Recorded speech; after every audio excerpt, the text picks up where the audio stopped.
A little early today, but I'm just sitting here waiting, so I figured I may as well start. I can take some more questions. Hope everybody's doing great. Thursday live office hours. I am feeling good. Glad to see you here. Thanks for stopping by. I always appreciate it. It never gets old.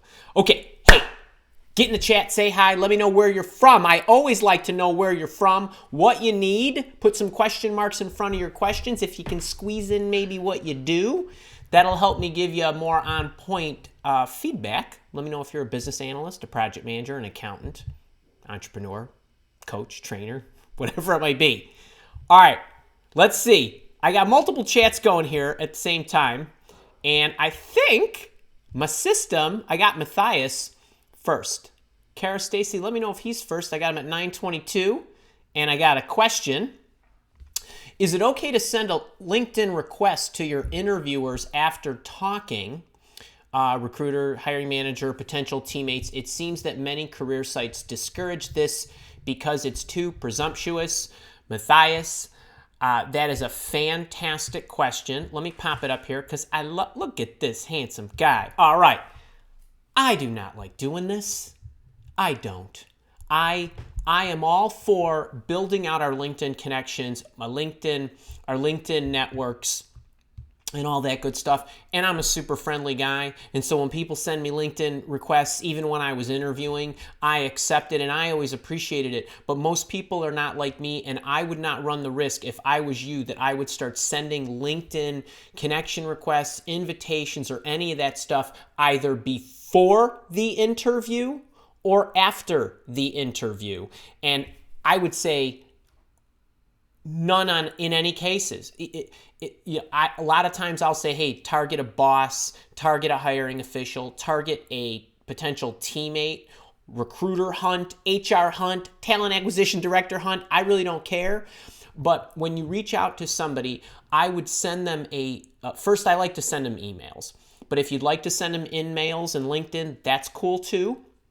But even if you do, I would still not do it in the form of a connection request, and I would not send a connection request even if they responded and you were using this as a segue or leveraging this as a segue to get an interview. I wouldn't do it until the process is over. I really wouldn't unless they invite you to connect with them.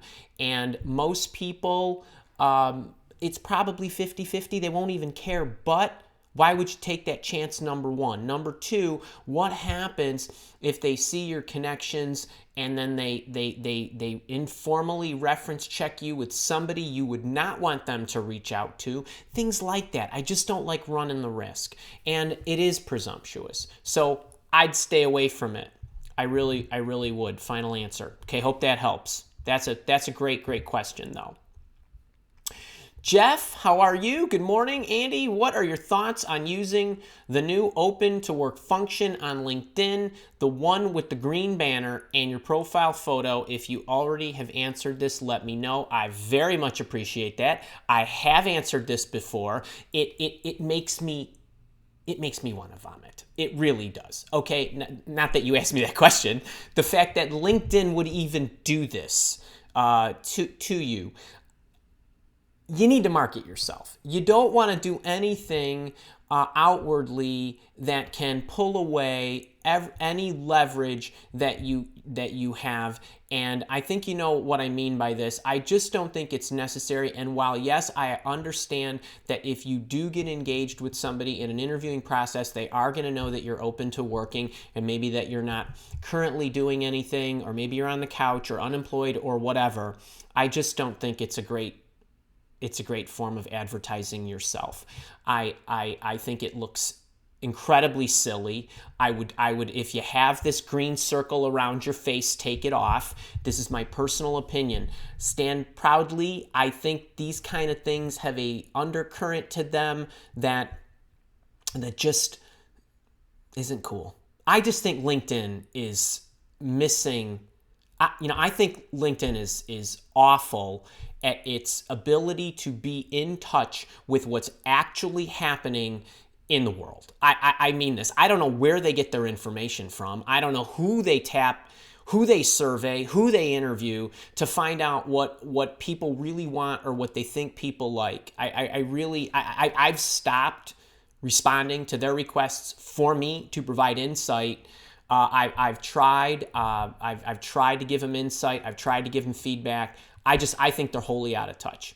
I know I'm kind of going off on left field here. I have talked about this before, and I'm guessing Stacy knows where the video is, and maybe she can pop it in the chat, but I would not do it. I would not put pound O&O anywhere on my LinkedIn profile. I would not put pound open to work on my profile. I would not put it in my headline. I would not put seeking new opportunities. I would not put open to new opportunities. I would not put any of that in there. I would use the private recruiter box, a vehicle to communicate with individuals who have a specialized package. It's called the LinkedIn Recruiter Package. Most companies have this because for organizations, it's relatively inexpensive, and even for search firms, it's relatively inexpensive. And they're able to see your preferences, the way you set them for the recruiters. And when they do searches, I just think you don't want to advertise it to the public, even if you are. And I think that if you want the recruiters to know that, the vehicle to allow them to know that you are open to work is to put it in the recruiter notes in your profile where it's aesthetically private. That's what I would do there, honest to goodness. And I know we've shot videos on this. I discovered this open. I don't know how long they've been doing this, but I discovered it, I don't know, within the last month. And I know some of the folks in one of the live shows a few weeks ago had emailed our support queue and were showing me. I obviously then discovered what this is, but I think LinkedIn is wholly out of touch with this stuff. Don't get me wrong. I think everybody needs a LinkedIn profile. I think you need to use LinkedIn to your advantage. I'm talking about the features that LinkedIn makes available to you. I think they miss as much as they get right, they get equally as much, if not more, wrong. And that goes for the way they feed it to you, the way they limit what you see, the way they limit who you can find, all that good stuff. So I hope that helps. Aaron Z, my boot camper, and Connie Cotter, how you doing? Thank you for that wonderful testimonial that has made its way onto the boot camp. I hope you saw that. And my leader, and thanks for jumping in for another year. You are great. You are great. Elena, hi Andy, how do you answer why did you apply for this role? Question, when the hiring manager could be your boss's boss. I have a video out there on why you'd want to work for this company. Same thing, use that. Sugar Pie, great news. I got hired, I got the job I wanted, but I've gotten other offers after I got hired. Okay, I'd be a little funny, but if you follow me close enough, you ought to. Congratulations to you. Can we all give her a high 10? That's great. Awesome for you. Awesome for you. Daniel O, I was recently turned down for a job because they felt I didn't have enough years of leadership experience. The recruiter told me they didn't hire any of the applicants. Would it be inappropriate to reach out to the hiring manager to resolve this concern? Daniel, here's what I would say. This is fantastic. Okay, here's the situation. It doesn't matter what the excuse was that they gave you for why they didn't hire you. If you are absolutely certain that the job is still open, here's what I would do in the sequence in which this occurs. So you're in an interview. You go through the interviewing process. You have some reasonable amount of FaceTime or phone time or video time with them. They reject you at some point. First thing that you do, number one, is you go watch my video. Wait, do we point it up? It'll be up in the card at some point on how to get the job after being rejected. You immediately send that. You communicate with the recruiter. I put all the wheres and wherefores and the how-tos and the whats and all that good stuff in that video, how to get the job after being rejected. It is a way to go out with some class. It is a thank you / cover letter style content at the end of the process for which you have developed a relationship, but you did not get a job. For whatever reason, assuming that you parted ways comfortably, confidently, in good standing, okay? That they didn't give you some specific thing that you could never overcome. Okay, so you send that. That tees you up for contacting them within 30 days. If as time goes on, you don't see that the position is being filled, that's okay. Wait your 30. Reach back to the recruiter and say, hey, I just wanted to circle back. I was wondering how the position turned out. If you ended up hiring anybody, I want you to know I'd still be interested in that position or working with your organization if you feel I would be a good match for any other position in your company. Just do that. It's okay even if you want the same role. The only thing that matters is that you follow up. At that point, if the position is still unfilled, what happens in a lot of cases is you didn't change. A month went by, but all of a sudden, you're now starting to look pretty dang good because they can't fill the position. Or maybe they've got these requirements where they're being unreasonable about the combination or the number of skills or whatever it is that they're looking for. And if they say you didn't have enough, in your case, enough leadership, maybe they liked a lot of your qualities, would have preferred somebody who had more leadership, but looking at this now, it's 30 days later. They didn't hire anybody, so they probably were being overly picky, would be my guess. And now you can restart it. But you never know. 30 days is an eternity. It's an eternity in a lot of companies. If the position is a high priority, 30 days is nothing if it's not that high a priority. But if they're investing time and talking to a number of candidates, then I'm guessing it was a reasonably high priority. That's what I would do. That's a great question, and I would say that goes for anybody, no matter what the reason is that they give you that they didn't hire you. You can always circle back, and not to mention, even if they filled the role, there might be something else pop up or something brewing that you don't know of yet. So I hope that helps. I really do. Elena got the interview intervention book. Hey, here we go. Announcement. Book is still free. It is. $7 ship. Well, it's really materials and handling. I pay for the shipping.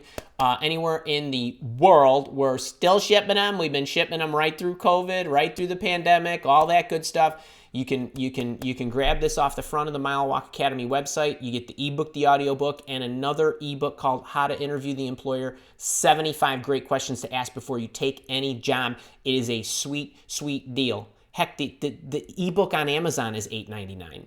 So check that out. Elena, glad you got the book. That's awesome. Oh, I love this. Okay, wait. You know what? I'm going to put this up because it is a question. And Ron, I would like to thank you for letting me serve this up. I will be really quick on this. I didn't really intend to talk about the leadership program today. For all of you who are new to my community, or even those that have been with me a while, I have two signature programs. One is around job searching. It's the Job Search Bootcamp program. The other one is my leadership program. The Job Search Bootcamp is one enrollment. You get it for life. You get coaching for life, anything related to job searching. It is the best deal in town. It's awesome. The leadership program is a subscription. It's like Netflix. You can pay month to month, or you can pay on an annual basis, which a lot of people do because it's a lot cheaper.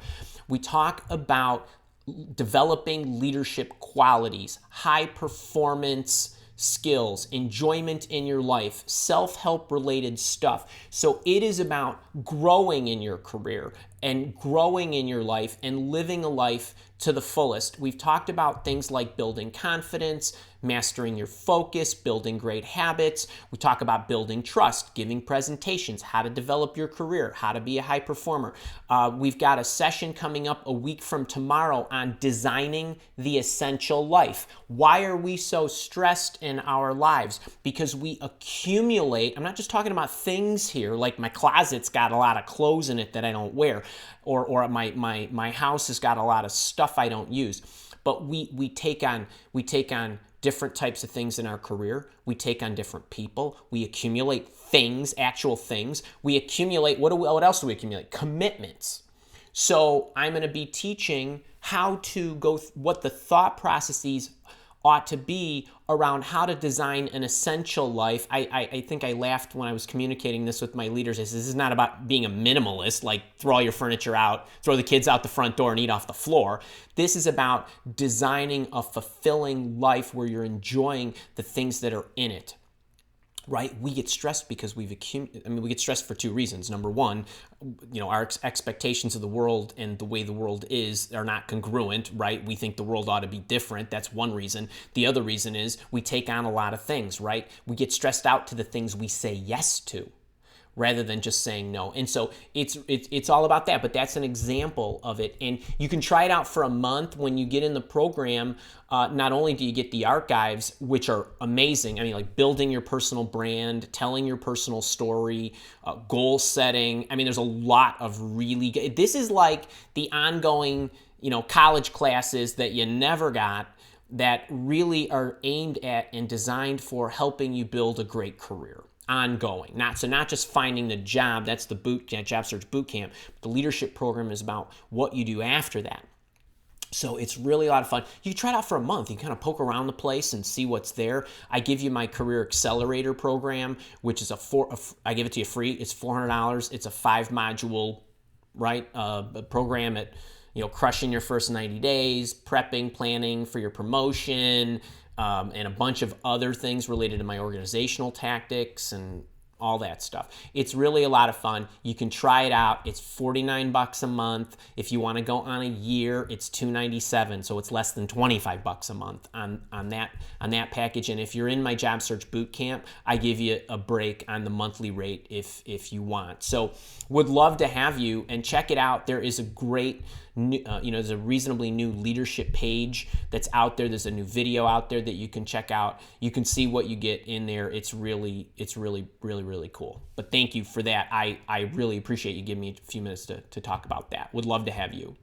And speaking of, Tony Peak from Dunedin, he's a leader and a boot camper. And Connie Cotter is a leader and a boot camper. And Stacy, well, she works with me, so she gets everything. Wade, how you doing? Flying Uber Tuber, great to see you. Arturo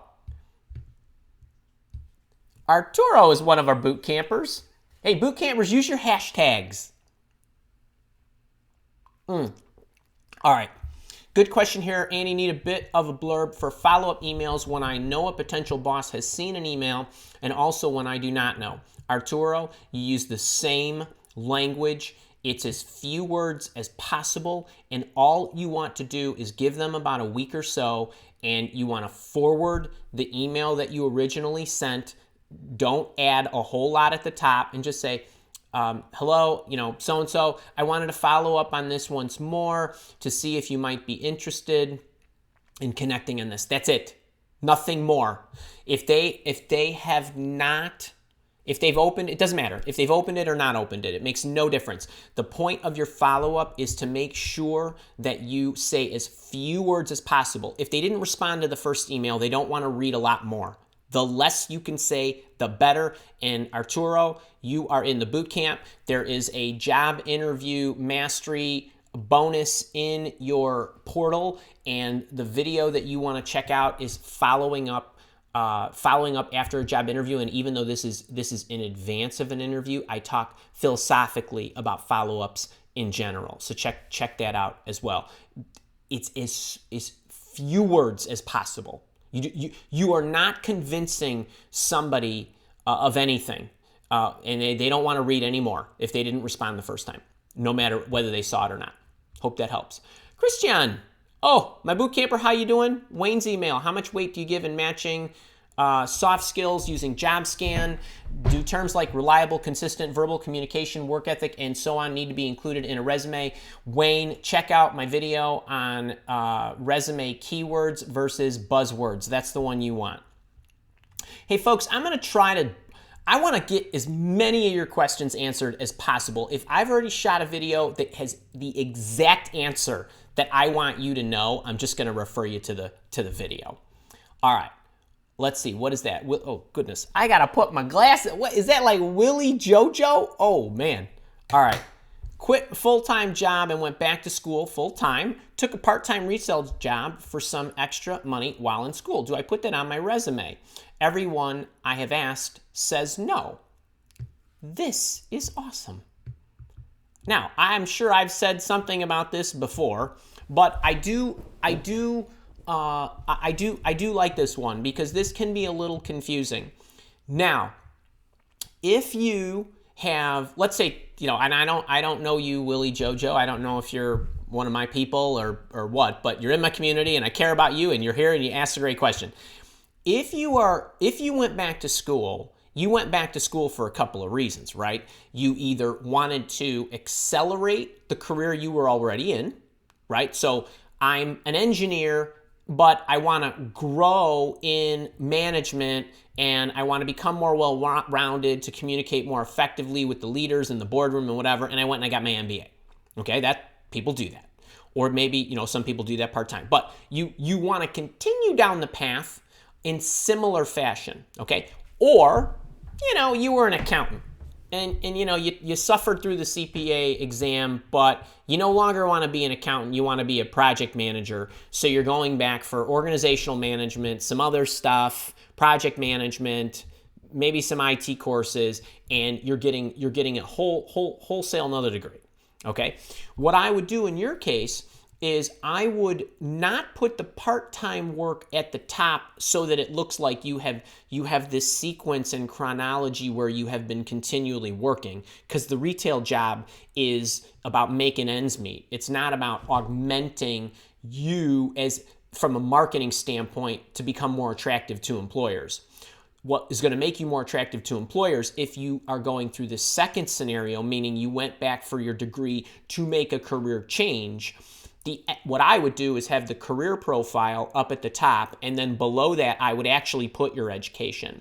So let's just say, sake of argument, you quit your job in 2018, and it's 2020 now, and it took you 2 years, and you went back to school full time, and for the last 2 years, you were working on the retail floor. So what I would do is career profile. At the end of the career profile, recently completed whatever, MS and blah, blah, blah, project management, held part-time retail job during schooling, something like that. Then education, 2018 to 2020, whatever your thing was, and then highlights, and then professional work experience that stops at 2018. That's the way I do that, if it's that second scenario.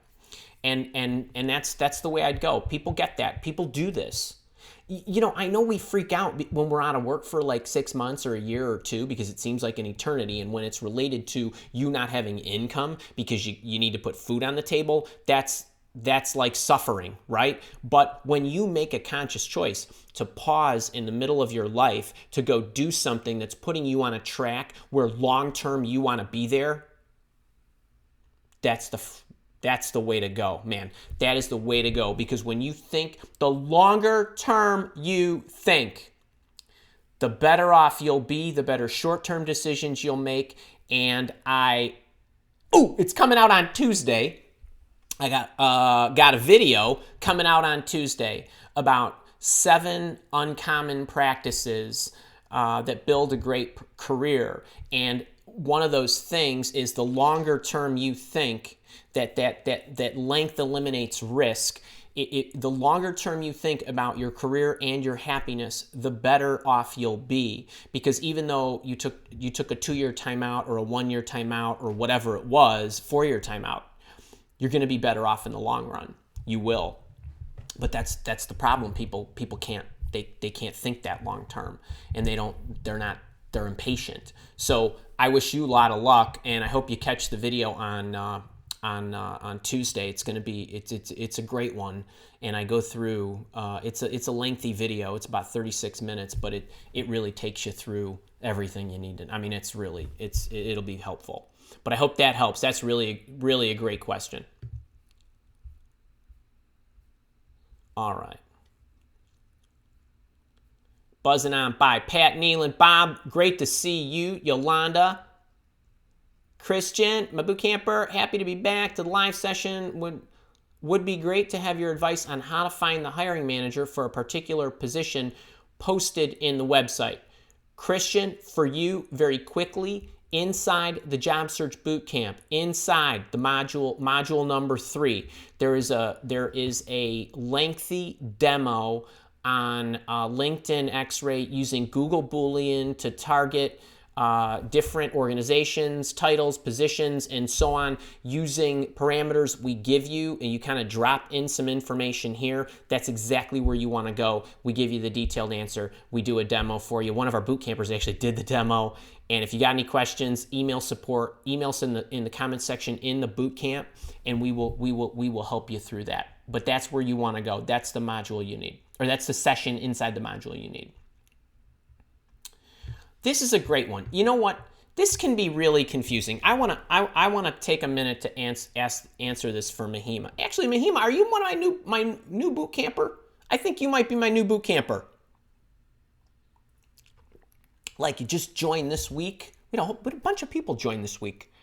But a couple things. When you're talking software skills, and let's extend this to not just software skills. Let's just call it any hard skills, software related, maybe it's package related, maybe like knowing certain packages, even if you're not a software developer, but that the fact that you know certain accounting packages or inventory management packages or whatever, how to use them, that can be valuable as well. Here's what I like to do. Those of you that go to the Andy LaCivita School of Resume Writing, up at the top, there's a career profile. In the career profile, which is effectively a summary, there I like 2 paragraphs. Okay, one of them is about you, your history, your accomplishments, and so on. The second paragraph is about the core competencies, the specific business functions that you know well. Okay, cost-based accounting. You can even talk about the software languages that you know. You could marketing, sales, whatever it is.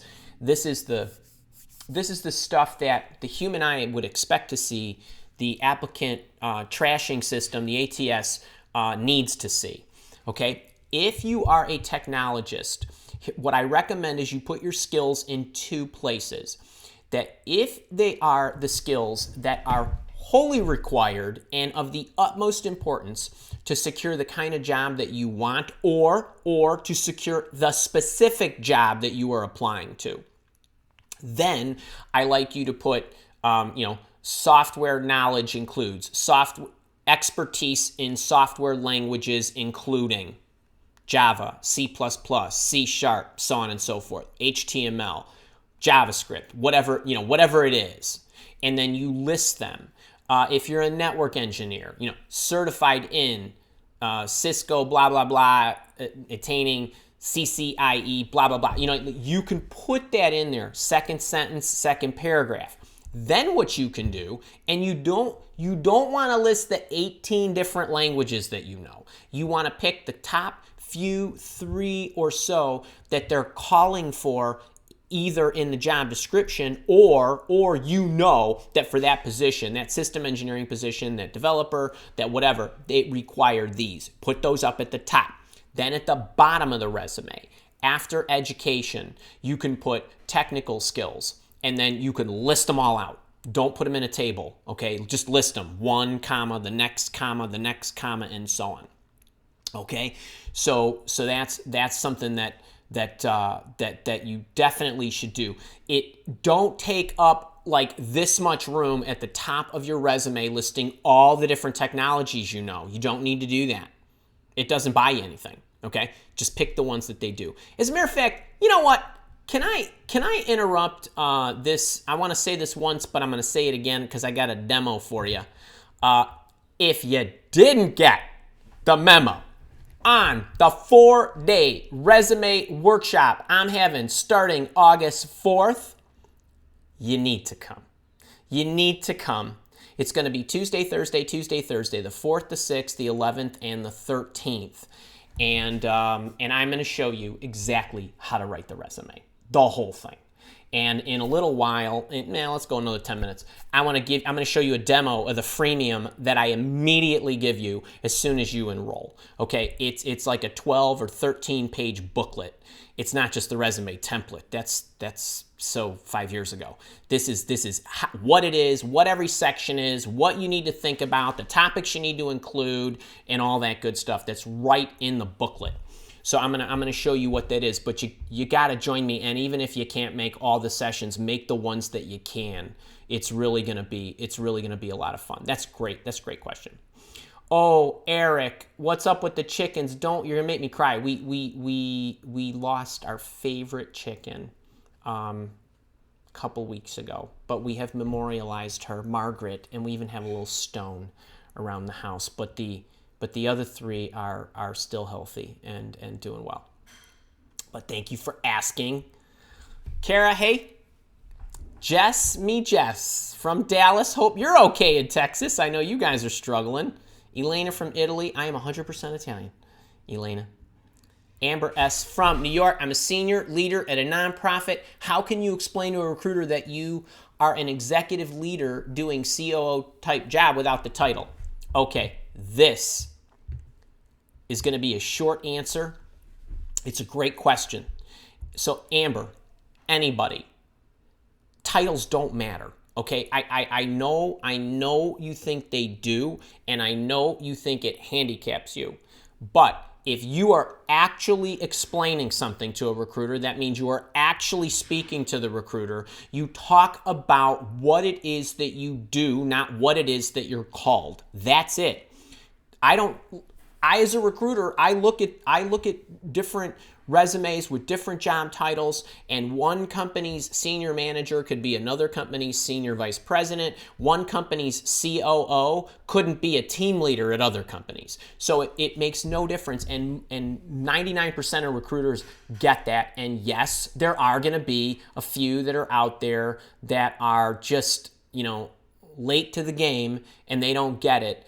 But I wouldn't be worried about them. Most of them will get it. I'm not sure if you had a specific problem, but you explain what you do, not what you're called. I hope that helps. Christina from Costa Rica, great to have you. And Sanjitha, how are you doing?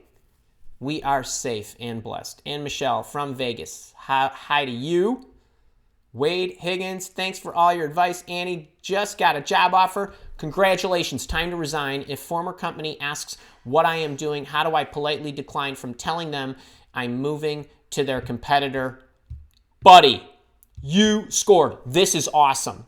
And I don't get a lot of questions about this, and I have written articles about resigning. And by the way, my booklet here, my big book, the hardbound, there is a chapter for all of you who have this book, or for those of you who would like this book, about how to resign, okay? How to resign with some class. And there is literally a chapter on everything that you need to know about resigning, how to do it, how long to give, what to say, what not to say, what to write, what not to write. I go through everything in here, okay? So check that out. Now, Wade, this is awesome. Okay. You got the offer. Now, I'm not going to even go into counter-offering and all that other stuff because it doesn't look like you are going to bend for that, and I'm glad for that. If I decided I'm going to go to this competitor, I go to my organization, and the thing that you need to remember about resigning, aside from the fact that you need to give them a reasonable number of weeks, which is 2, okay? Believe me, I know we all love to think we're so important, but you don't need to give more than 2 weeks. Half the time they want to walk you out before that anyway. But you want to give them the 2 weeks notice. You want to make sure that you have a letter of resignation written. You do not want to email the letter of resignation before you speak to somebody about actually resigning. So you want to prepare your letter, and then you want to go talk to either your direct boss, if that's who you have the best relationship with, or if you don't really speak to your boss much, if it's, it could be a situation that's kind of wacky. Maybe you go down the hall, you talk to HR. I don't know, but you're going to go speak to somebody first. When you resign, you need to say to them, I want to let you know I'm informing you, or I'm letting you know, or however you want to say it, that I'm resigning, and my last day is going to be. Give them the 2 weeks, okay? Don't give them 1 week. Don't give them 3 weeks. 2 weeks, okay? Give them the 2 weeks and say that's it, and then that's it. Then what they're going to say is, oh my goodness, I didn't know you, Wade, you were unhappy. Oh my goodness, Wade, why didn't you come to us first? Because I'm smart and I'm not going to tell you anything until I know I'm going to leave, right? Don't let your employer know you're looking. Don't let your employer know you're considering. The only language you should be using is, I am resigning. I'm letting you know my last day is. That's it. I have accepted another job. Throw that in there. Okay, not I'm thinking about another job, I'm contemplating another job, I'm waiting for an offer from another job. No, I'm signed, sealed, and delivered. Okay, that's it. That's it. That's all I would say. Then they're going to naturally say, what was wrong? Is there anything we can do? Wade, you can't go because all the flowers are going to die, kind of thing, right? They're going to go through all that. You don't need to tell them anything. Okay, that's the first thing. Second thing is, a number of you're going to feel obligated to tell them. I'm okay with that too, okay? Because listen, if you've been working with somebody for a bunch of years and you got a good relationship, you might want to share. Whatever it is that you share, and I can't go through all the different scenarios because everybody's going to be a little bit different, and Wayne, I have no idea why you're moving in the first place. But whatever you do, if you're going to share, not that you need to share, if you're going to share, you need to pick stuff, if you're going to inform them of why you're leaving, that they cannot address, okay? That they cannot address, meaning, I've always wanted to work in this area of technology, and since we don't do that here, this is my great opportunity. Company can't do anything about it. I always wanted to work for an international country or company and do international travel, but we're a domestic company. Fine, okay? Can't offer you that. It isn't, I'm feeling underpaid and they gave me a $10,000 sign-on bonus and a $10,000 salary increase. Billy, I'll give you 30 right now, right? It's cheaper for me to give you the money than it is to go lose all the knowledge, have to go and hire somebody, and God only knows what that's going to cost me and how long that's going to take, right? And then I got to train them up. And employers do not like to be fired. They want to get rid of you on their time, not your time. Right? So now I can go and look for your replacement while you're here still. Right? So it's got to be carefully worded. If you just don't like the place, which it is possible, I don't care if you just say, you know what, I just need a fresh start. I just do. I need a change of scenery. That's fine. I personally don't think you need to give them all that. But if you insist on sharing, that's the if you insist on sharing scenario. But that's what I would do. Here again, I go through it all in the book, so I would definitely check that out. Wade, that's a great question. Really nice. Hope that helps. Yolanda, how are you? Sandra Donald, great to see you. Juan Pablo, Mexico, marketing. I love it. I see question marks. I'm not sure what that is. Brandon, detail guy, where you been? Laura, nice to be connected with you on LinkedIn. I think I just got a link. By the way, if you guys are not connected with me on LinkedIn, what do I say every week? Why the hell not? Right? Did you see my post yesterday when I was checking my LinkedIn? I was checking my LinkedIn every twice a day. I check LinkedIn, my invitations. And I see them all either on my computer or on my phone, and I don't just blindly go through and hit the check mark, check. And I do like to accept everybody because I'm an open networker. But I put a post out there that says, it always makes me happy if I see a little note that at least says something. And I said, and if you guys want to look for the post, you can cut and copy my intros to me if you want to use them. But I just think it's nice when people say, hey, Andy, I was at your live office hours today. Thanks for connecting. Looking forward to connecting. Looking forward to being connected. I don't know what to say. Say whatever you want. Or, hey, Andy, I'm in your programs. Hey, Andy, I've been following you for a year. Whatever it is, it makes me smile. So get connected with me. Judy Meyer, how are you? Oh, I hope you're doing okay. Phoenix I know you're going through some rough times there with the virus. Michelle, invited to the fourth interview, this one on-site out of state. Oh, okay. Super excited but unsure what to expect other than airfare and car rental. Appreciate your insight. I love this because I don't think, hey, Stacy, here's a good one for you because I don't think we have one of these videos. So I've talked a lot about out of state, finding out of state jobs, but when you guys are invited to an out of state interview, do not pay for anything at all unless you want to bring your spouse with. Okay? The company should pay to get you there, to have you there, to lodge you, to get you from the lodge to their office. And if they need to give you masks and everything else, they should pay for all that. Okay? So any organization that wants you to travel, that is unwilling to pay your freight to get there, do not go and work for them. That is a huge, huge risk. Now, exception to the rule. If you're in Chicago and you're interviewing in San Francisco and you know you're going to move, you're moving closer to family, you want to see the nieces and nephews, mom and pop live there, whatever, and you know you're moving, there's nothing wrong with saying, hey, I have a trip planned, August whatever to August whatever. Would it be possible to do it then? I'm already coming. That would save you the airfare or whatever. That's cool. All right. But if they're making you go on their timetable, they should pay. And what you should expect, usually what they'll do is they will cover most everything. Some companies cover your meals. Some companies don't. Some companies provide you meals at the place. Some say, well, you would have eaten anyway. Just get the airfare paid for. Get the hotel paid for.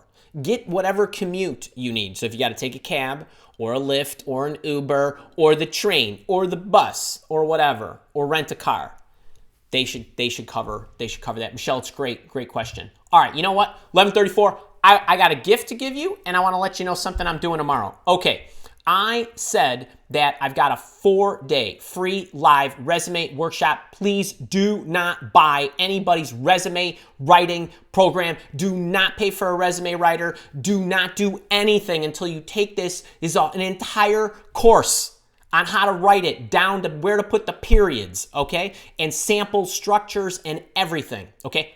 4 days.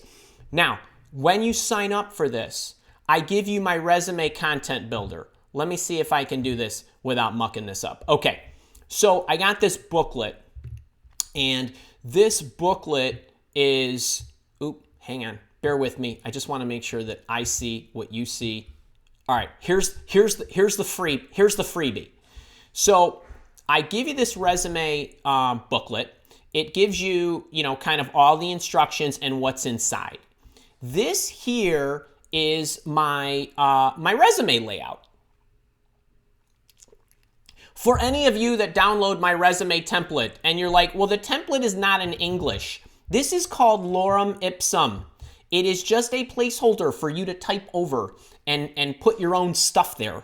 Okay, see, company name, that's in English. Title, that's in English. Education, that's in English. But this is the layout for the professional resume. And then what I do is I break it all down for you. I tell you exactly what should go into the career profile. I tell you exactly what should go in the second paragraph and the first paragraph. I tell you what it should look like, okay? I do this for everything. And then here, I give you notes. What is the career profile? Why is it important?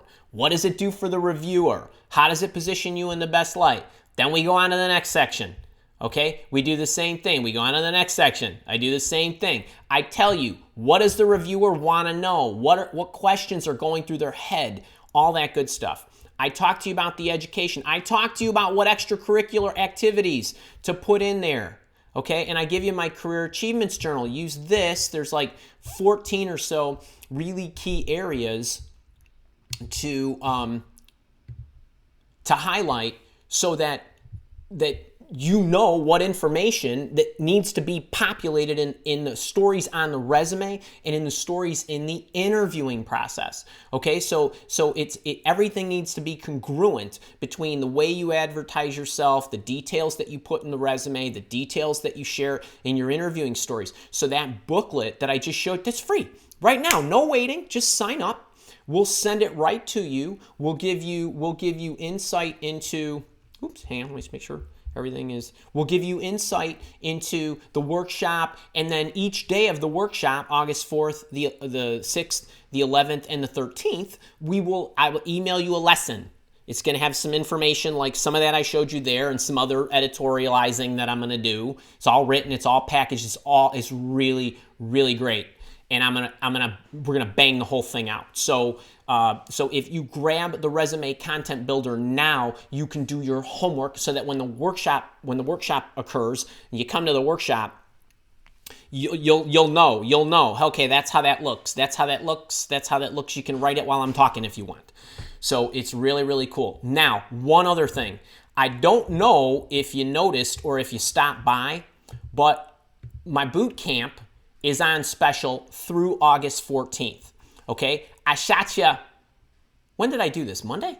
I think I shot you just a new video on Monday, or really recent, and actually I think it was Monday. This is me Monday, okay, in my white shirt. I even got dressed up for you guys.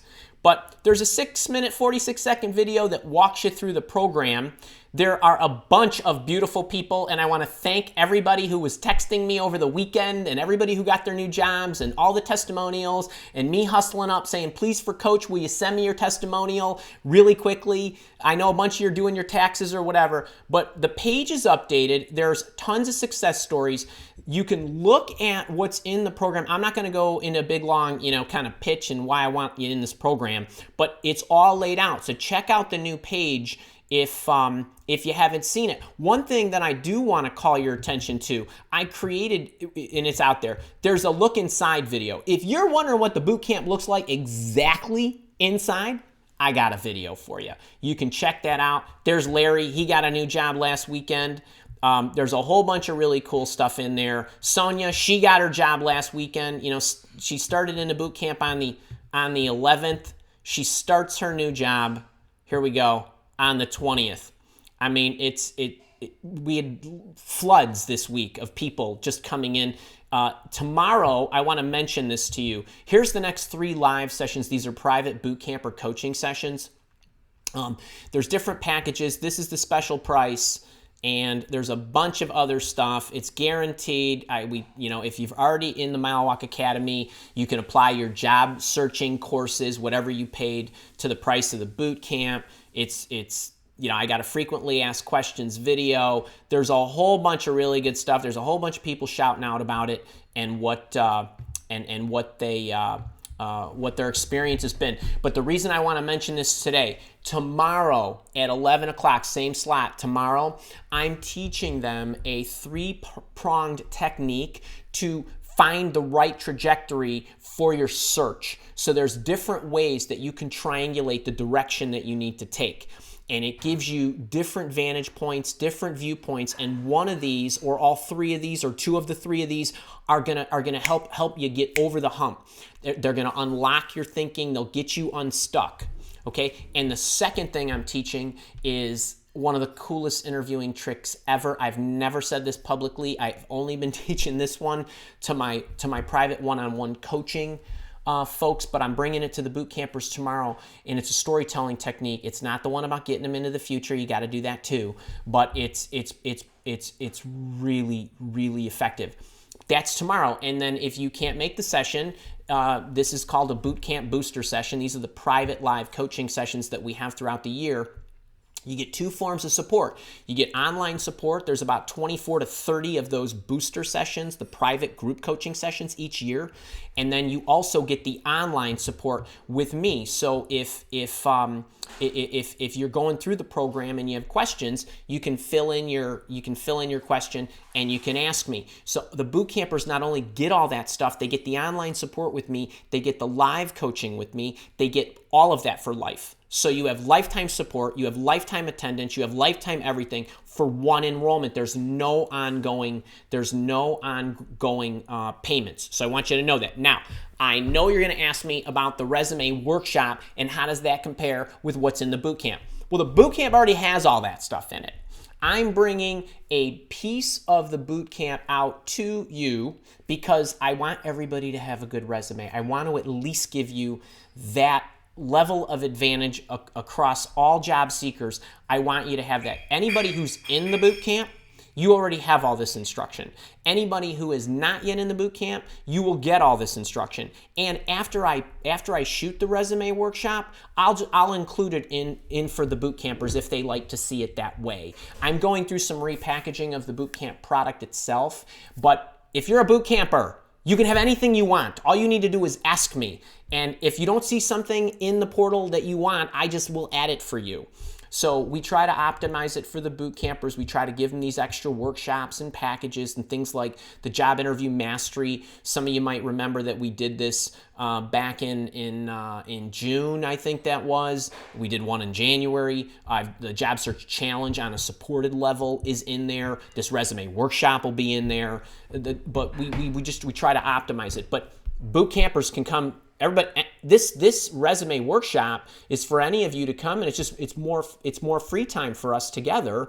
And I'm going to go through on a detailed level exactly what to do. So if you're a boot camper, you're going to get all that. You already have it, but you're going to get it in this fashion if you'd like. I always like to include my latest teachings in the program, but the boot camp has so much more depth in training to it. The boot camp is, think about what you pay for in your life, right? You pay for time. You pay for money, right? You pay for convenience, all right? Those kind of things. By the way, all you sellers, if you ain't selling that, try to figure out a way to sell that. That's what people buy.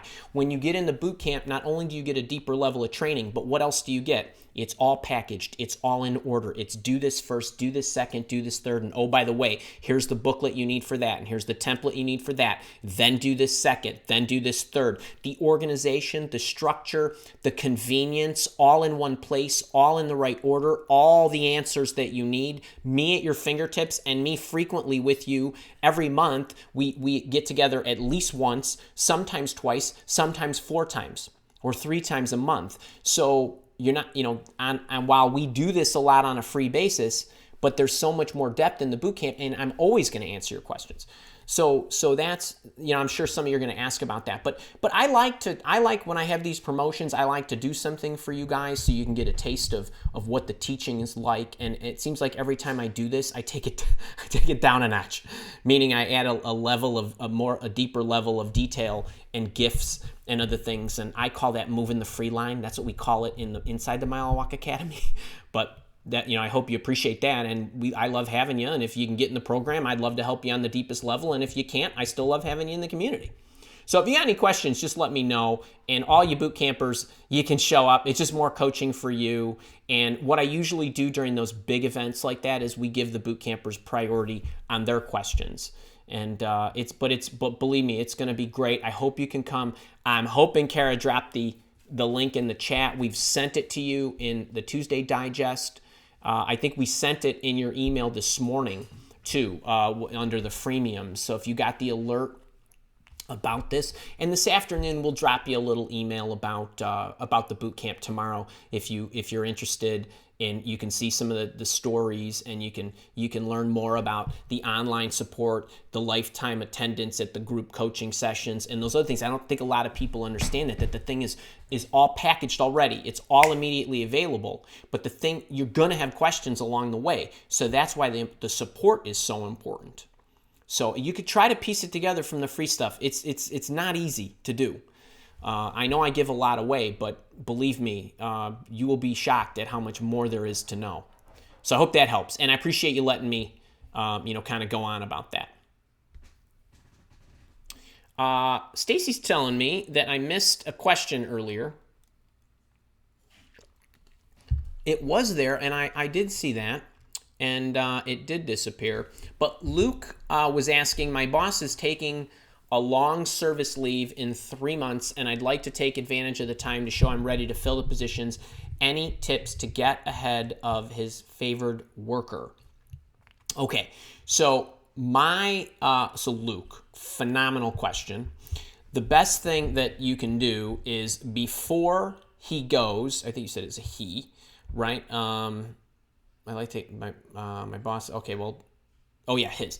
I would definitely talk with him about what are the areas that he can get you started on, start practicing, start doing, that would help, make his return more effective. So if our intentions are pure, now I recognize that you want to get ahead, right? But what most people respond to are not your needs, they respond to their own needs, right? It's great if I tell you that the boot camp's got all these slick features and blah, blah, blah, and how I've set it up to make my life easier, but you ain't going to care about that. You're going to care about is Andy answering my problems and addressing them and teaching me how to overcome them so I can lead a better career and live a more fulfilled life, right? That's okay. We want both of those things to occur. I always want both of those things to occur. I'm an and kind of guy, not an or kind of guy. So in your case, when you go to your boss, the thing that you want to stress is, look, I'd love to learn more, but even more importantly, I want to make sure that when you get back, you can slide right in because I and the team have it covered. So what are those areas that you can get me started on and figure out what and by the way, you are in the leadership program. You should be going into module 2 in the Career Accelerator program that talks about promotion, planning, preparation, and execution. And you should do those 12 things that I outlined. And you should really accentuate the ones that cover the gap for him that while he's gone. But you want to stress it in a manner that it is about your growth, but it is about his positioning when he returns to make his life easier. Right? People respond to the what's in it for them. That needs to be shared. I'm not saying everybody is selfish in life, but they need to be aware of how they're going to benefit, which makes it easier for them to listen and understand. So that's what I would do. And I would look at the first 90 days. I don't care if you've been there, however long you've been there. Look at the first 90-day module and look at the planning for your promotion module. And the other thing you need to do, well, the third module is about the idea generation. So I would lean on those. You have those at your disposal as a leader. And if you guys are wondering what I'm talking about, my Career Accelerator program, as I mentioned when Ron asked me earlier, is available. So Luke is in the leadership program, so he has that. So that's what that is. But that's a great question.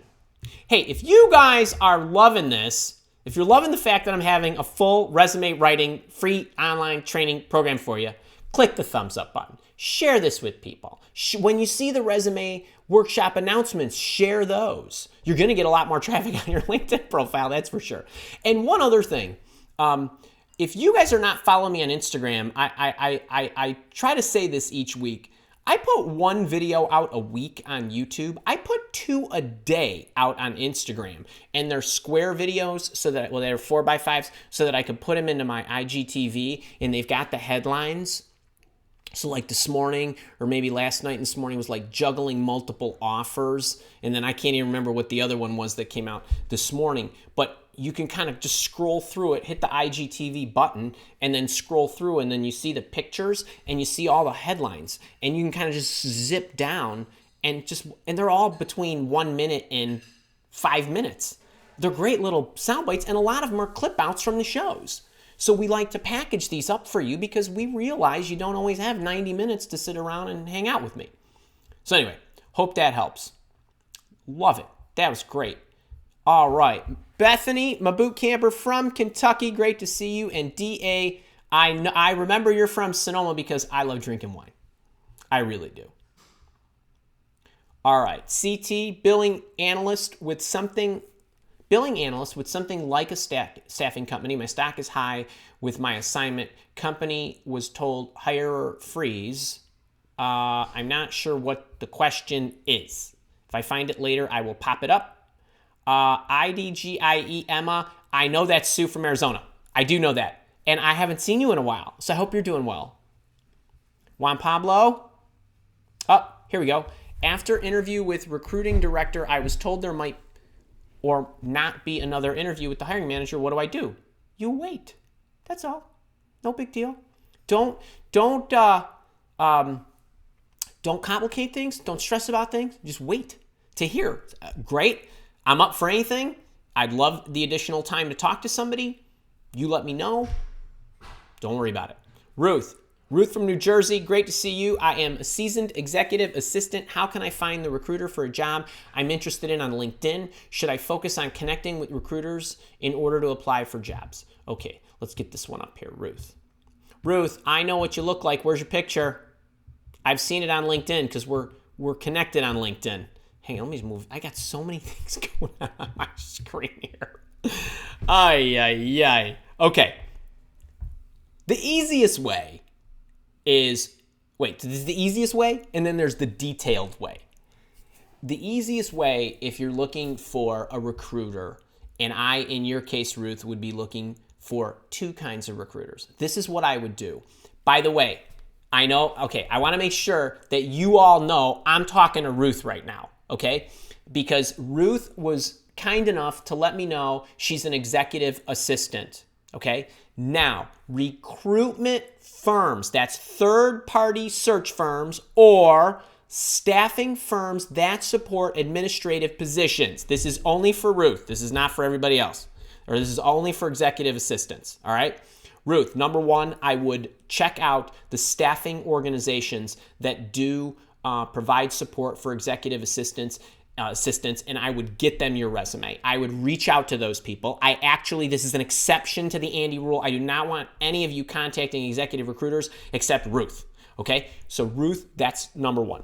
Number two, I would target organizations like I teach to everybody. Always look at the companies that you want to get in. Don't worry about if there's open executive admin positions. I would be targeting bosses that likely have executive assistants. People like me, right? Other people that are in senior capacities, you could target them. Do they need an executive assistant help? Okay, that's one route. The other route is target companies that you like and look for the recruiter. Go in LinkedIn, type, Mile Walk, whatever the company is, and then do a search. And then what you can do is expand the LinkedIn's search and then just type in recruiter, talent acquisition, human resources, or whatever, and you can look for people with those titles. And then look to see their backgrounds, and then look to see if they're recruiters they're likely recruiting for those positions. Now, that's the free way and the easy way. If you are in the boot camp, we teach you how to use Google Boolean. Some people call it LinkedIn X-ray, but it's really Google Boolean in order to find recruiters, HR people, talent people, hirers of different titles or function or whatever. And we teach you how to do that outside of the LinkedIn database. So some of you are out there right now saying, well, Andy, yeah, I did what you said to tell Ruth to do, and I've been targeting companies, and I've been putting searches and things in there, and I've been targeting people, and I've been sending them messages, and LinkedIn put me in LinkedIn jail, and they're limiting the number of searches that I can do or the results that the search algorithm will give me back. We call it LinkedIn jail because LinkedIn thinks you're a power user and they want you to pay like a recruiter would pay or a salesperson would pay. So that's one of the tricks that we teach the boot campers is we teach them to do that so LinkedIn doesn't know you're searching the LinkedIn database. Okay, it's pretty cool stuff. So I hope that helps. That's a great question. I would, when you say focus on connecting with recruiters, corporate recruiters, great. You, because you're an executive admin, can go to staffing firms or search firms that focus on administrative positions. That is the exception to the rule. I would do that. So hope that helps. And Paula, finished my 4th interview. Think it is going very well. Your book and all I learned from you has been priceless. Can we all, when I first saw Paula and we connected on LinkedIn and I didn't see her picture, but I saw her name and I think in Italian. And then I saw the blonde hair and the blue eyes, and she and I, we always get a kick out of that because I say you're not at all what I would imagine. look like. But thank you for that shout out. Get the book, people. It's helpful. Wait, think about it. Get the book and come to the resume workshop. Actually, join the boot camp so I can really get to know you. But any which way, I want you to have fun. Do whatever you can that helps you.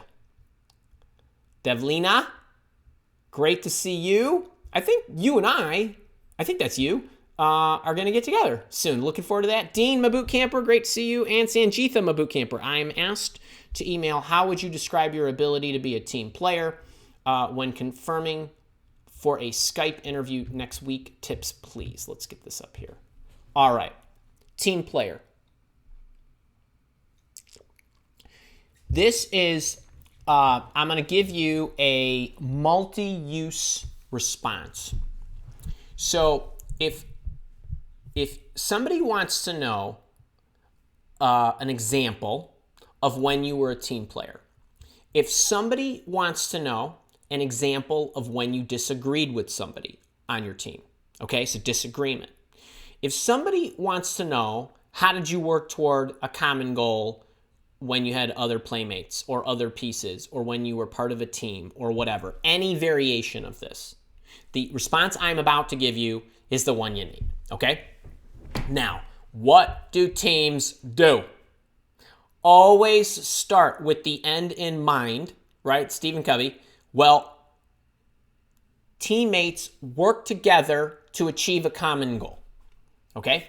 So you can describe any time where you were working with other parties. So my philosophy or my example should include, and by the way, I have a video out there on how to answer behavioral interview questions. You should check that out. Now, I'm not going to go into all the stuff, but it talks about explaining your philosophy, then explaining your process, and then explaining the outcome that occurred. It's, in my opinion, the best way to answer a behavioral interviewing question, of which this is one. So the way I am a team player, or my ability to be a team player, is because I'm always focusing on the common and greater goal that the team has. And what this does for me is it allows me to work well with others, because regardless of the varying viewpoints that we have, I always like to work to focus all of us on the common goal. So if ever we're in a situation I'm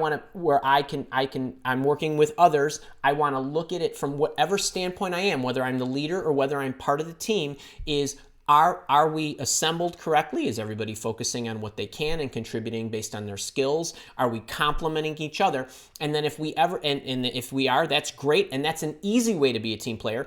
But being a great team player, and what I always want you all to share with an employer, is it's great when everybody loves each other, right? And the team is designed perfectly because the big boss designed it perfectly, right? We've got player A, B, C, D, none of it's overlapping. Everybody's got their lane that they swim in, and they're all working together. Well, that's easy to be a team player when the team was chosen correctly and when everybody is playing to their strengths.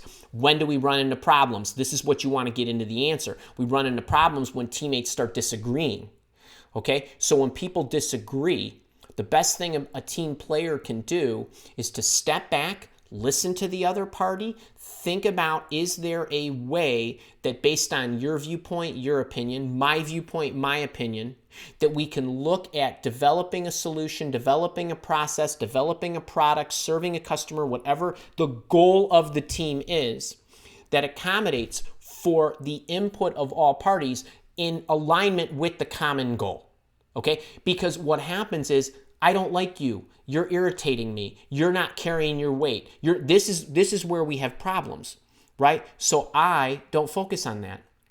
I try to bring my attention and everybody else's attention to the common goal. And what that does is it helps everybody focus on what they should be focusing on. Not the fact that Sangeetha brought this up and I don't like her opinion and because she's not nice to me or something like that. This is the kind of stuff that happens, right? This is what makes disagreements. This is what makes teams not move with the speed and deliverability that they can. So I like to focus the team and all its players on the common goal and work our solutions, our efforts, our whatever toward that common goal. That is the best answer. No one will ever fault you from that. And how many different characteristics did you just work into that response? I'm a team player. I'm level-headed. I'm a great listener, and I allow time for others to share with me, and I share with them. And I always make sure that I'm looking at the big picture, so I'm a big picture thinker. I could go on all day about this. This is the stuff that people don't do. They don't think about it. They're looking for examples. So the best story to substantiate that is let me tell you about a time when, right? Let me tell you about a time when I was working on this team and we were working toward this common goal. And we had this issue, and I and one of the team members had varying, you don't have to say disagree, varying viewpoints about how we were going to do this. So we listened to each other. We kept focusing on the common goal, and it turns out that we were able to come up with a solution that melded our two opinions together to have an even better solution. That's the ultimate response. That's the ultimate story, okay, where you had a disagreement, and then you listened, and then you combined it for the greater good. There's no better story than that. The story where you influence somebody else to do what you wanted talks about your influencing skills, doesn't talk about your team player skills, right? So that's how I would look at that.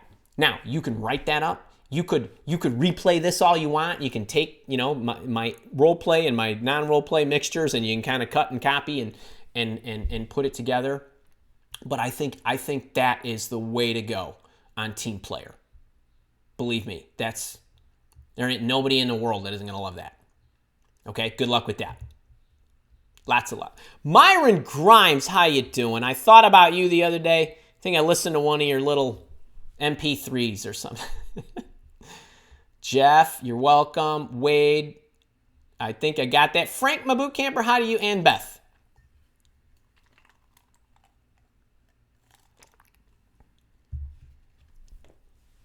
Okay. So, Beth, I might need a little clarification here. All right. So, Beth is asking, she's been approached by a firm seeking industry experts for consulting.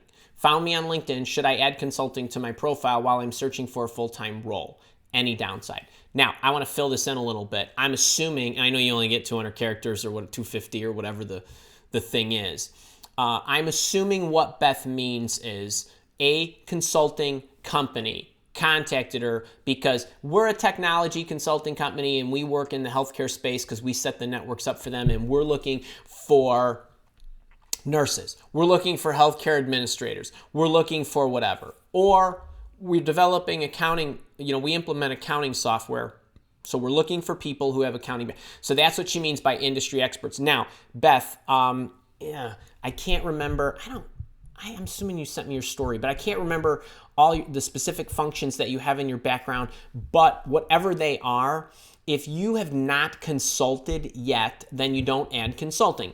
If you are taking a consulting gig that you are going to go and work with this company who's seeking industry experts, and you are now a consultant de facto, and you are a subject matter expert for one of their industry lines, and you are consulting, then you can add it.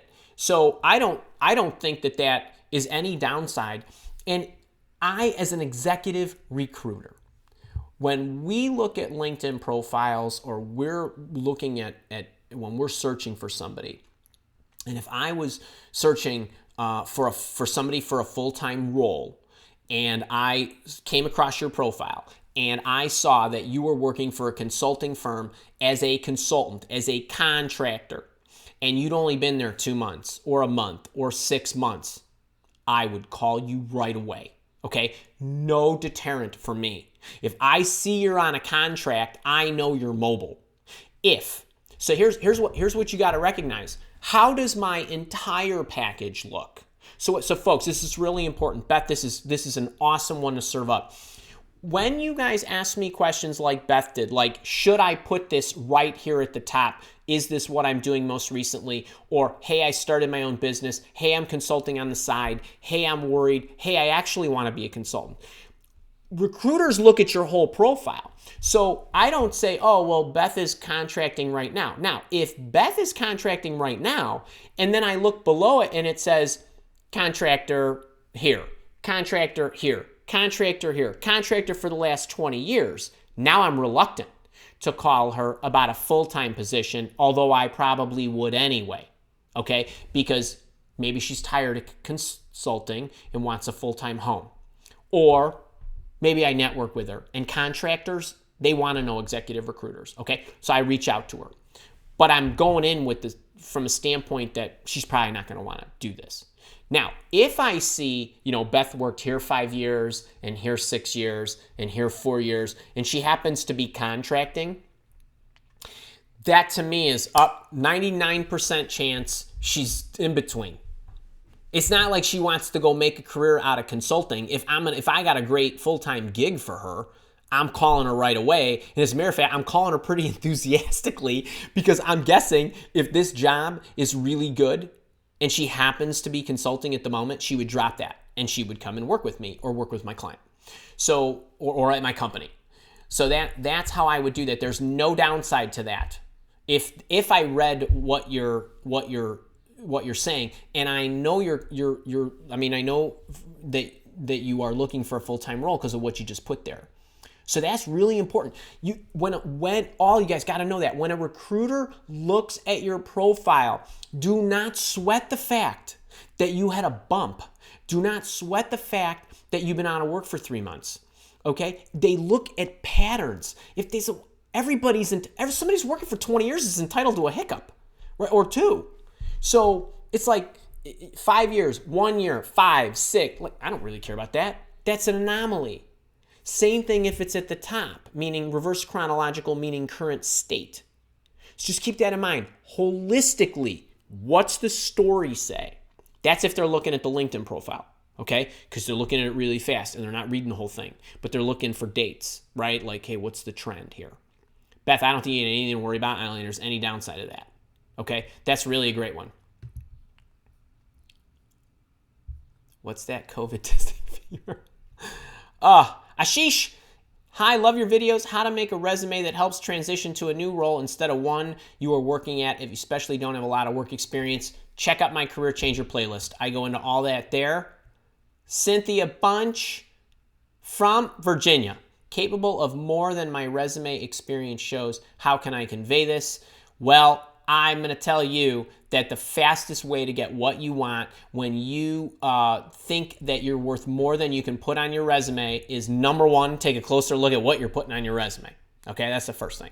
Second thing is you're going to have to lean on your network to get you into places, and you're going to have to lean on people who know you. And if you don't have a big network, then you're going to have to build one. And I would definitely be coming to my 4-day workshop. I would also be checking out my job search networking videos. I mean it. It's like I recognize that you're talking about your resume, but I'm telling you that the key to success for most of you is not your resume. That's also not your detriment.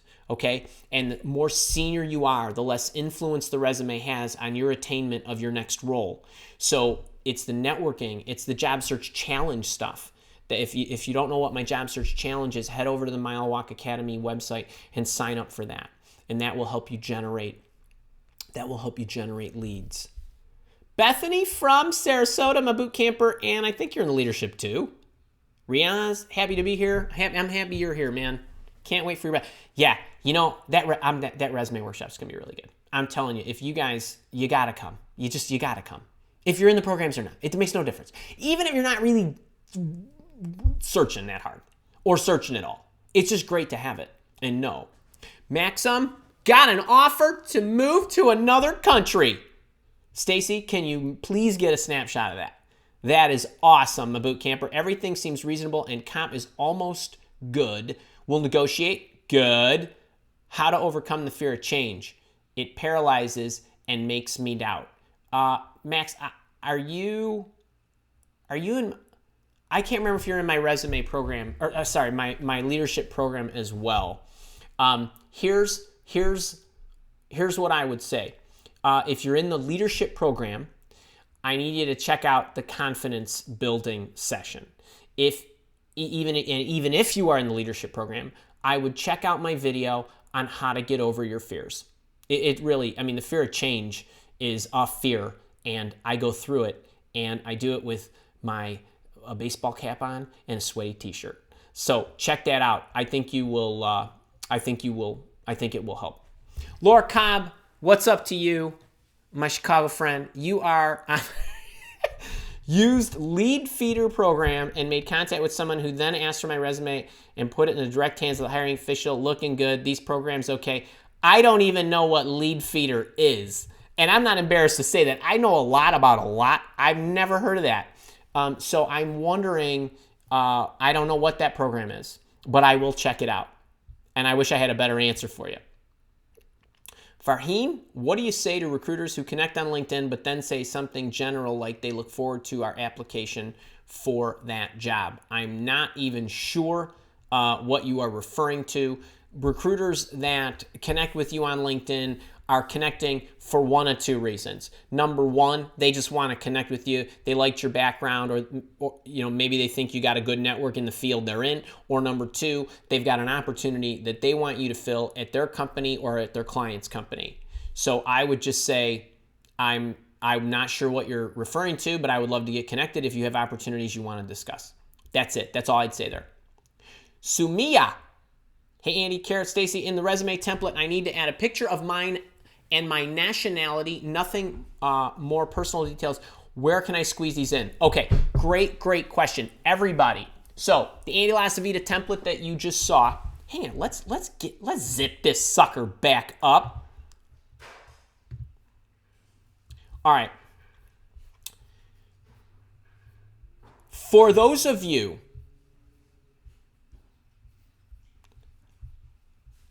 like her, and this is very common in Germany, Switzerland, and some of the places in that neck of the woods. They want you to put a picture. So I would, now remember, this is up here, right?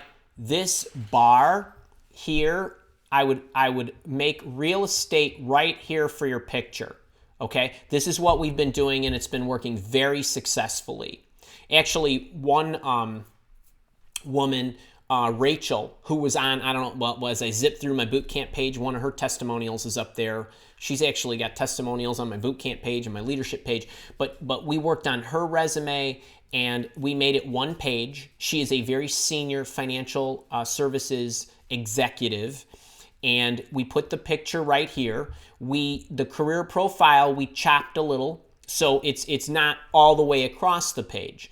And then at the bottom, you can put your, sometimes they want you to put visa details, birth details, nationality details, and things of that nature. If the country that you're in wants that information, I would stack it at the bottom, okay? Unless you have been instructed by the recruiters or the people in that country or region to put it at the top. It's just about pairing. That's all. And I would you're not taking up a ton of space either. So just keep that in mind. Upper right-hand corner is where that goes. So it's always in the upper right-hand corner.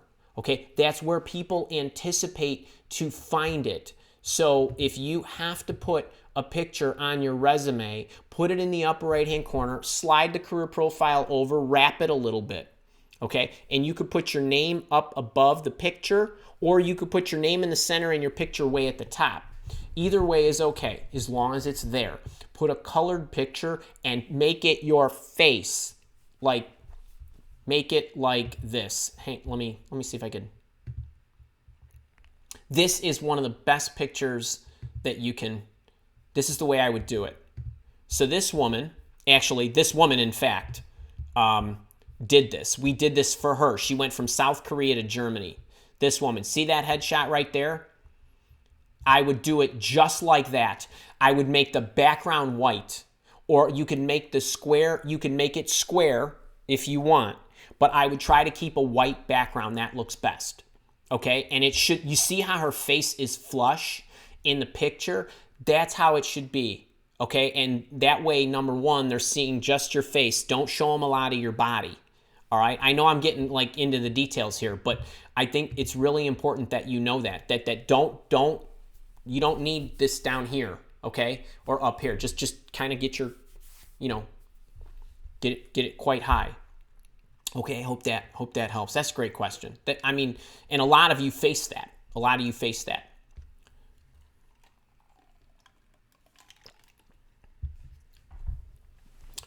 Let's see. I'm not sure what's your name, Rauia. I'm not sure if that's your name or if that's just your handle. Is it wrong to give your 100% regardless of the payment? A lot of employers these days offer really low salary compared to the required tasks, taking an advantage of because an employee is desperate. This is my view on this. So I think there are multi-facets to this question, and it's a philosophical one, and it's one that each of us has to ask ourselves. I am my own employer. I work 3 times as hard as I used to work for 1/20th of the pay. Okay, I'm not making those numbers up. Like literally, is like 1/20th of the pay. Okay, so I find the joy in doing. I know my worth. I know that I have my priorities in order. And if I went to an organization, I would look at it the same way. Is that something that I want to do? Am I learning? Am I enjoying myself? Am I working with people I like? Am I supporting customers I like? Am I doing this and that and the other thing? Okay, all that stuff goes together. Now, if you're in a situation where you feel underpaid and you can't get past that block mentally, then you have to shift to knowing your worth and looking at opportunities where you are going to be paid. Now, you need to take, I think, I'm speaking to all of you, you need to take responsibility for proving your worth. So the first thing is you got to know your worth, but the second thing is you have to show the value that you're going to bring. That's incumbent upon you. If you can't convince somebody that you are worth it, I don't care if you're selling your services because you're a business owner and you're selling services or products to people. If you are an employee, you are a business of one. I know it's cliche, but you are. And you've got to be able to prove your services through the interviewing process or through your day in and day out work. Either which way. Now, I don't think that it's the first place my mind goes, and it's not a great place, is, well, I'm upset because I'm feeling underpaid, so I'm not going to give it my all. If I'm feeling underpaid, I have a choice every single day. I can continue to work here, or I can take this job or not. I can continue to work here or not. Or I could focus on my attitude. I can focus on proving myself. I can focus on taking actually, in my opinion, I would make myself, if I loved the place I was working but I felt underpaid, I would make myself even more valuable. I would start learning new skills. I would start taking on more, not less. Okay, so that's the way I look at it. But I think all of that starts with recognizing your worth. I do what I do because I want to help you, and I believe that long term, that the reward emotionally will be there and the reward financially would be here. The whole 1/20th thing, well, I decided, you know what, if I want to take a step back to get ahead, then I'm going to do that, okay? And it isn't about, well, you know, it's easy for you. Nothing's easy for me. Everybody has to decide for themselves where they're going to place their priority. My priority was placed on building a business that creates this. And the reward that I can reach somebody in Honduras or the Philippines or Korea or wherever was more important to me than the dollars. Now, I'm the business owner, but you as an employee can think the same way. Is what you are doing and the greater good that it serves and the reward are you taking reward from that? Are you valuing all you get from that employer? Perhaps they're allowing you to travel. Perhaps they're giving you extra great assignments. Perhaps that they're paying to train you. Perhaps they're giving you courses that you can take. I don't know. But all of that, you have to answer for yourself. But I think a lot of it starts with making sure that you are knowing your worth and that you are taking responsibility for proving it. And no one can tell you what to like and no one can tell you what to value, but the one thing I can tell you is you're not going to get anywhere if that's how you're thinking. If your compensation is the albatross around your neck, you're never going to be happy. You won't. And I understand that some of you, and I do, I'm not sure where you are from, but I know a lot of people in Europe have mentioned to me that they have felt that the employers there, I'm not saying everybody, I'm just saying I've noticed a trend coming from there that the employers are becoming more and more stingy. And that may very well be. But I would just say I think you need to look at everything holistically and know your worth. And if you feel that you are worth more, then you got to make the case. But I wouldn't cut back my work, because if you do that, then you're feeding that cycle. You're feeding the bad cycle. So I hope that helps. I know that it's not a simple answer, and everybody's got to look at themselves in the mirror, but I hope that gives you something to think about. All right. Nisha sent a LinkedIn connection request to people I met in a virtual career fair, and most of them are recruiters, headhunters, I'm assuming you mean. What's the next step after they accept the request? Well, I don't know. I mean, I would probably have messaged them first and not sent the connection request. I think you did it backwards. So if it's me and I meet, this is exactly what I would do. Any of you, Sanisha, let's say Andy's got a time machine, we're going back, okay? We're going back to the past. I'm in a virtual fair with you, you're all headhunters, okay? We're all done.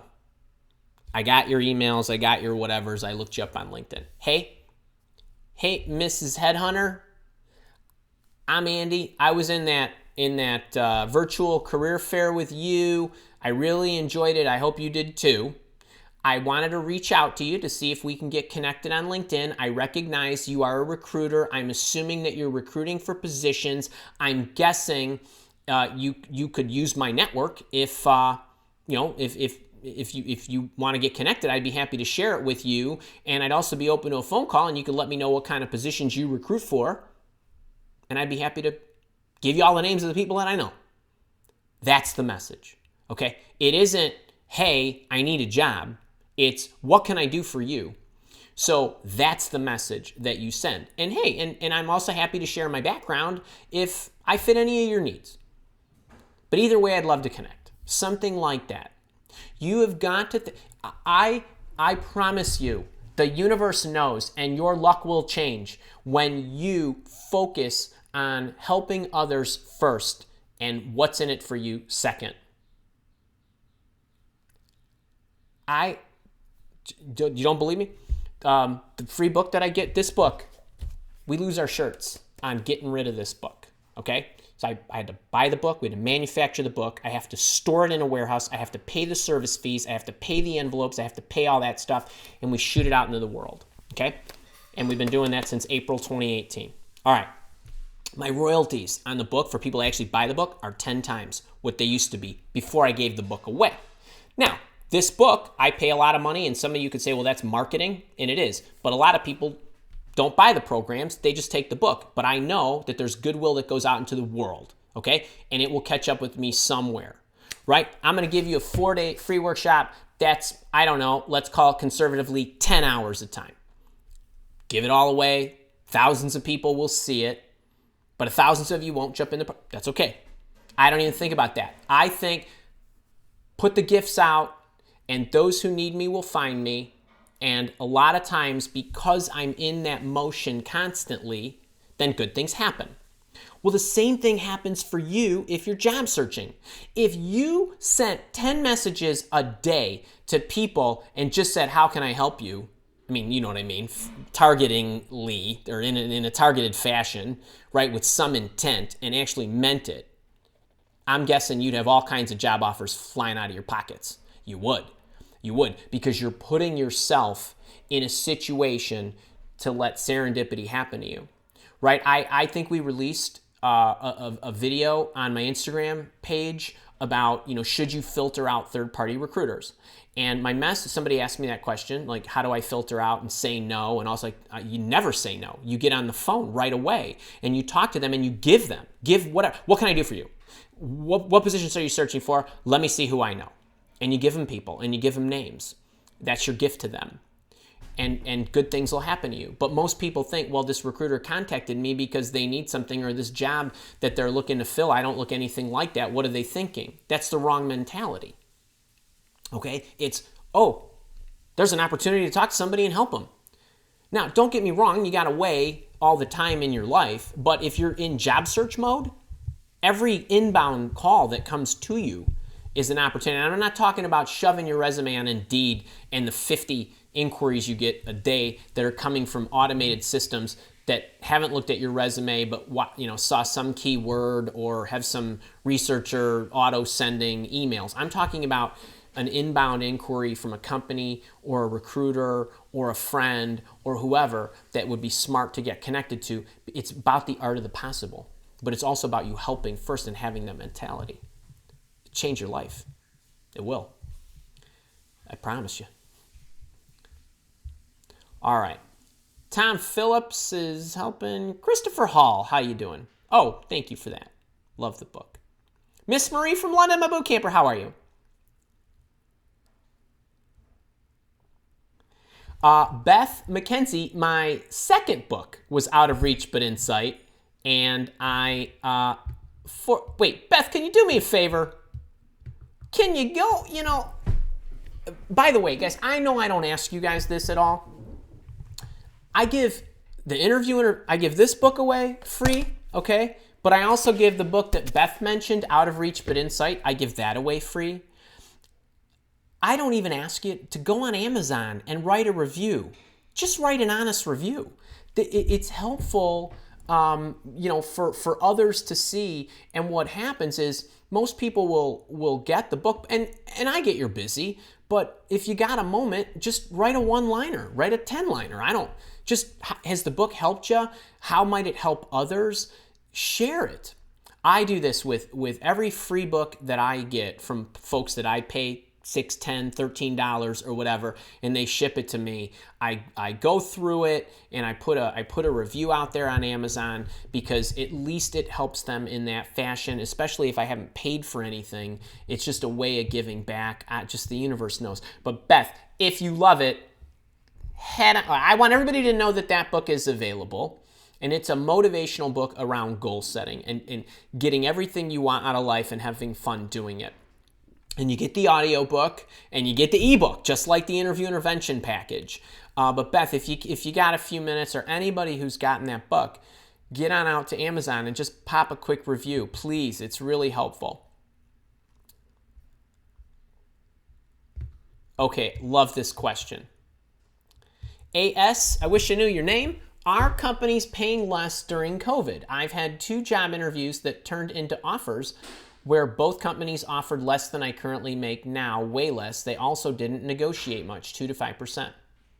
I go back to, if they're hiring, this is law, okay? If a company's hiring, they will pay more if they get more. So the answer to your question is no. I am not finding that companies are paying less. And I am finding that people, especially in the boot camp, because those are the people that I'm, the job search boot camp, communicating with, are getting increases even when they're unemployed. Okay, that one of these, guys, Joe Winter, just got his job 65% pay increase after being out at work a year. He got it during COVID. Okay, so I am not seeing that. If trainers are telling you that companies are paying less and because of that you need to join their programs, I'm telling you that's bunk, and don't listen to that lying crap, okay? They're not paying less. If you show them you got the goods, they will pay how they value you and the position. Now, some companies might just pay less because they're cheaper. I don't know. But in general, I am not finding that. And it's not like all of a sudden everybody's cutting salaries. What I think you're seeing as a result of COVID is people will be let go, okay? But in those situations, they're not hiring, so they're not interviewing you, right? Companies that are having to let people go, they're just not hiring. The companies that are still hiring, they'll pay what they need to pay for the right skills and person that they want, okay? So if you are getting offers that are a lot less, either you didn't prove yourself in the interviewing process, or maybe they are just cheaper. But do not assume that it's because COVID everybody's paying less. That's ridiculous. That's a total myth. Total myth. It really is. It really is. So I would say to you, and I don't know your situation, but I'm not seeing that at all. I am seeing companies that are getting hurt, sure.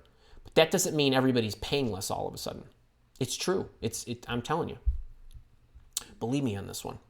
I I'm having more coaching calls every day than I've ever had in my entire online coaching career. And these people are getting offers. I mean, they're getting offers, big time offers, people at all ages. And I just had one with a young woman, 25, making her first switch. And she got a huge pay increase and a huge sign-on bonus and had to move cities. So I'm not seeing this at anybody at any age. So I hope that gives you some perspective. Nikki Rose from the UK. Andrew Schmidt, potential career change. I have a meeting, a senior executive who I've done a lot of work for in the past. How can I better prepare as if it would potentially be a multi-level promotion? Check out all my interviewing videos. There's an interview playlist. I mean, I would take you through the same stuff. Carol, hey to you. Andrea, hi to you. Andrea, I don't know if that was you. I saw. I'm not even gonna say it. It was a very nice remark, but I'm not gonna go there. Maya, how do you avoid dumb recruiter gatekeepers that never let you get in front of the hiring manager? And they are not even qualified to interview you for the job. Okay.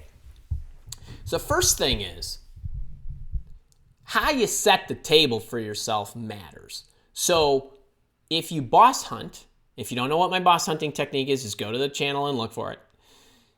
If you get your resume in front of the hiring official who then gets you to the recruiter, you're in a better position than if you go directly to the recruiter or the applicant tracking system. Okay? That's the first thing. Because if I gave my recruiter, Maya's resume, I'd be like, give her a quick breeze over, but I want to talk to her kind of thing. Like, I'm sending this to you because I think she looks good kind of thing. I would say you need to check out my videos about working with corporate recruiters, and as well as 6 big questions you need to ask in your interview screen, because that's going to make you sound smarter and all that good stuff. If you are talking to the recruiter, you are qualified for the job. So it's likely a storytelling issue, not a qualification issue. That's what I would say there. Tim Purdy, I've had multiple interviews, same company for the same position over the last 4 months. Now the external recruiter has gone silent. Reach out to the HR and go around the external recruiter. Okay. I'm going to give you a quick one here because I got to roll. Tim Purdy, multiple interviews, same company, same position, 4 months. I don't know what's going on unless this is COVID related, and I don't know what the company is or the company type. If it's an external recruiter is not reaching back to you and you've interviewed, but there's no feedback from the interviews you've had, meaning it's not like somebody said, hey, Tim, you're not our guy. Okay, so it's like weird silence, like you're in the middle of action and there's nothing. Then what I would do is I would send the external recruiter an email and say, look, since I haven't heard from you, I'm going to be contacting the company later today. I wanted to let you know just in case you did have any insight. That's it. I wouldn't now that recruiter doesn't get back to you within like a couple of hours. I would call the company and say, where are we at on this? I would. They should communicate with you. There should be some form of communication. That's a sin. It really is. All right, hope that helps. Okay, folks, resume writing workshop. Get in. If you have no idea where all that is and you're missing all the links that they're putting out in the chat, just head to the Mile Walk Academy. It's right at the top, milewalkacademy.com. The boot camp, it's on special through August 14th. It's amazing. Go check out the page. Check out the stories, check out the system, check out the new video I just put up there. Check out the frequently asked questions if you're on the fence and you're wondering and you want to hear a little more detail about certain things. Online support, live private group coaching. Join us tomorrow at 11. Next Friday is the leadership designing an essential life. Otherwise, I'll see you in your inbox on Tuesday, or maybe Sunday. I think we're sending an announcement. We're probably sending you one today or tomorrow about, there is a digest. There is a digest coming out tomorrow. Watch your inbox at, Kara sends these out in the morning, but I'm giving you a video on an awesome trick question that employers ask that you got to know how to handle this one. and it's common and it's tricky. So check that out. I got a digest coming for you tomorrow, and I'll see you next week. Normal bat channel for everybody who's in the community. I'll be back on Thursday live office hours again. You guys be great. Have a great weekend. I will see my boot campers tomorrow. Be good.